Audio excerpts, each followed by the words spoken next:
Je m'appelle Mekotel Rossa, je suis né à Tegucigalpa, au Honduras. Je suis le directeur de cet hôpital. Je suis, chirurgien, ophtalmo et diabétologue.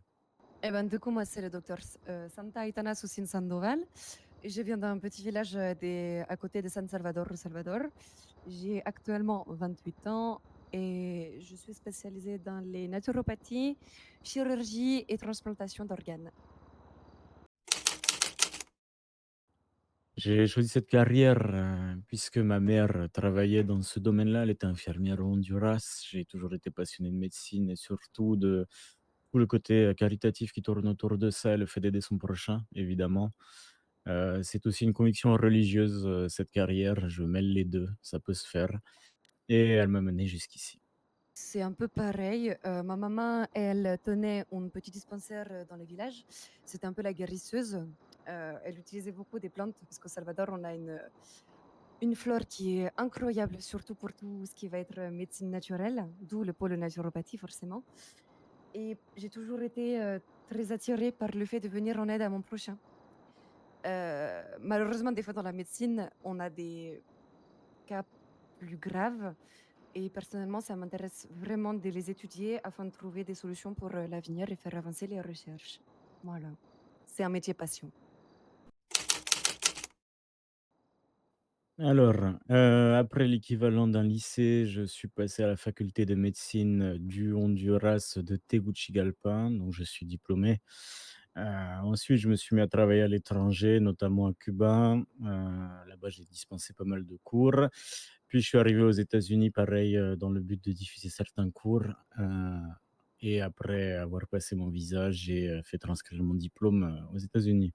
Je suis arrivé au Texas en premier, j'ai travaillé là-bas. Ensuite, je suis allé, dans l'Oklahoma, d'accord?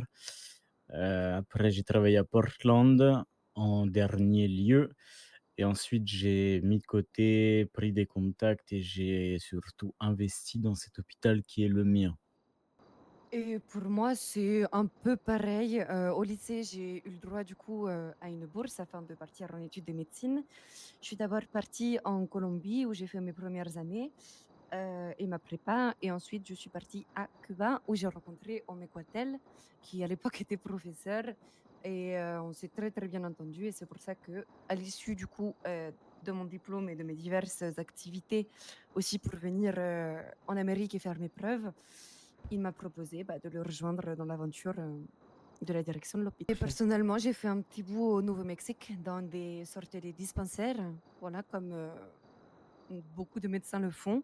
C'est un peu comme les médecins de monde. Je sais pas si tu vois. Ça, on est dans des petits camps, dans des quartiers un petit peu plus défavorisés. Et puis après, forcément, j'ai bougé au niveau de l'État de San Andreas. J'ai travaillé un petit peu au dispensaire du Nord. Et puis voilà. Alors, en tant que directeur, du coup, je parler pour ma part, je m'occupe surtout du lien, qu'on doit entretenir en tant que service, d'autorité publique, avec le gouvernement, avec la SASP, avec, toutes les associations, par exemple. Voilà, donc je m'occupe de tout l'administratif de l'hôpital, beaucoup plus, je suis vraiment axé là-dessus, histoire que, tout le personnel n'ait pas à s'en soucier, que je m'occupe de ces tâches qui sont, faut être très honnête, souvent rébarbatives et assez chronophages. Et il a très raison avec des mots très compliqués.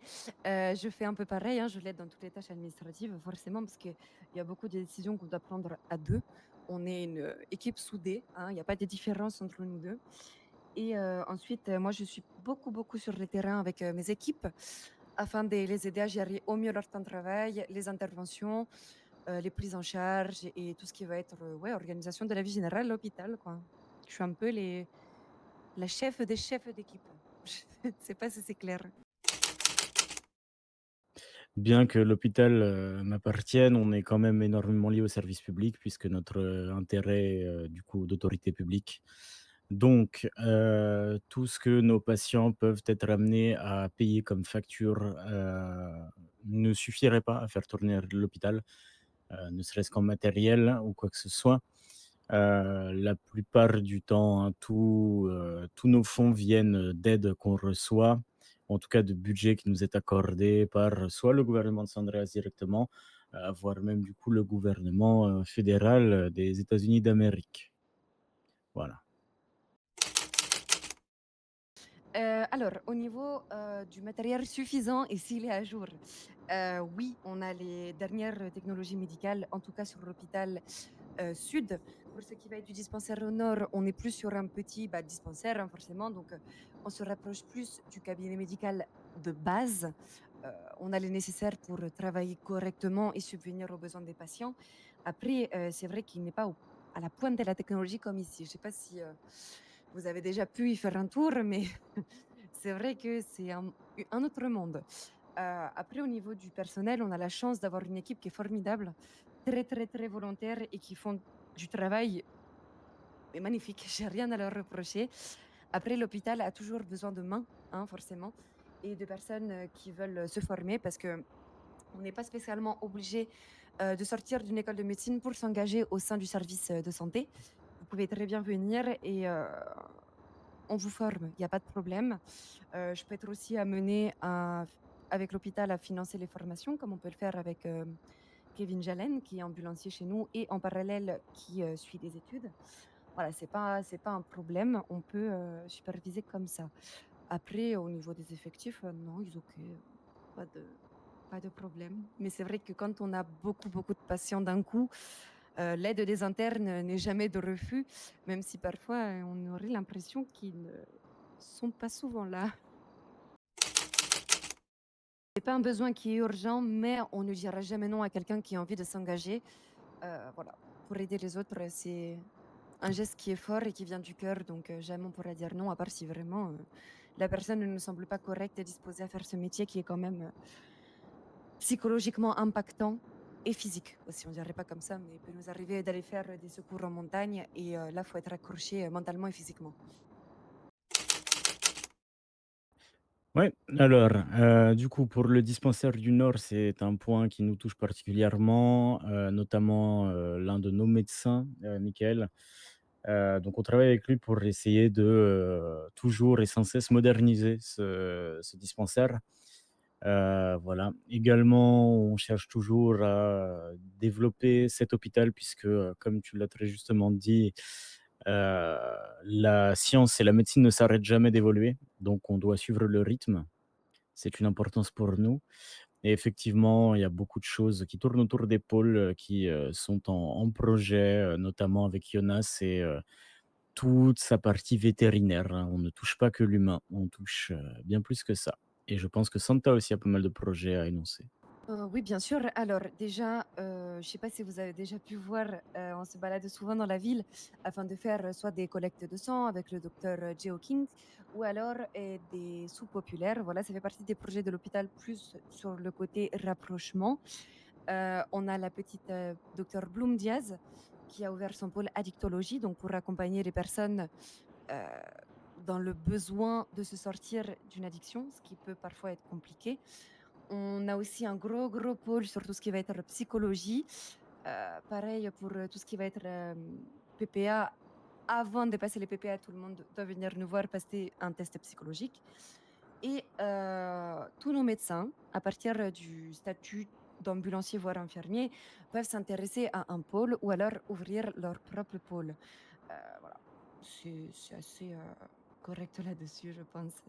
On est toujours en recherche, surtout par rapport aux besoins des patients qui viennent nous voir, en fait. On va s'adapter aux besoins actuels, en fait, voilà. Merci aux personnes, qui nous soutiennent et qui ont du respect pour notre métier. Il n'est pas facile tous les jours, vous vous en rendez compte et une deuxième grosse partie aussi un petit peu plus négative, concernant, tout ce qui va être, du coup, respect de nos médecins. On est souvent confronté à de la violence, verbale ou alors quand on est une femme, de la violence, bah, malheureusement misogyne et sexiste. Ça, c'est des choses dans notre métier qui sont malheureusement fréquentes et on demande, en tout cas aux citoyens de faire un effort par rapport à ça. Nous ne sommes pas des bouts de viande, qu'on soit, médecin, ou docteur ou tout le monde, hein, voilà, homme ou femme d'ailleurs. On est là pour vous aider et pas vous emmerder, donc tâchez de faire, la part des choses et de nous vouer un minimum de respect, hein, voilà. Et pour ce qui est de mon côté, pendant toute cette interview, on a cité plusieurs noms, de nos équipes, mais on n'oublie personne et je tiens sincèrement à tous les remercier, hein, même ceux qu'on n'a pas cités, Morticia, Tavita, Fraki, et cetera, et cetera. Je vous remercie à tous du travail que vous fournissez. J'espère que toutes les personnes qui regarderont cette, interview, cette vidéo se rendront compte qu'on est là pour les sauver, les aider, peu importe qui c'est, peu importe leur conviction, leur ethnie. On est là pour vous sauver, on est là pour vous aider, vous accompagner. Donc, essayez, au plus simplement de nous le rendre aussi, en nous facilitant la vie. Alors, la question des dons est une question assez particulière.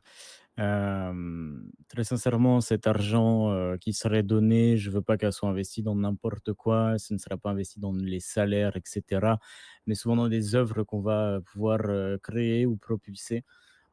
Donc pour faire un don, il faut nous voir moi ou Santa ou les 2, s'entretenir et on discutera directement puisque je préfère une transparence. On s'entretiendra sur, la direction que prendront ces dons et à quoi ils vont servir directement. Voilà. Et par exemple, pour les entreprises, je sais que les Weasel News, monsieur, Harper, c'est ça qu'il s'appelle? Dinkinson, oui. Dinkinson, Harper Dickinson, nous avait fait don du coup, de toute la campagne, en tout cas, visuelle pour, informer les citoyens du don du sang. Pareil, quand on fait des soupes populaires, les restaurants de la ville nous font des jolies remises, hein, parce que quand même, il faut bien qu'ils fassent leur pain également.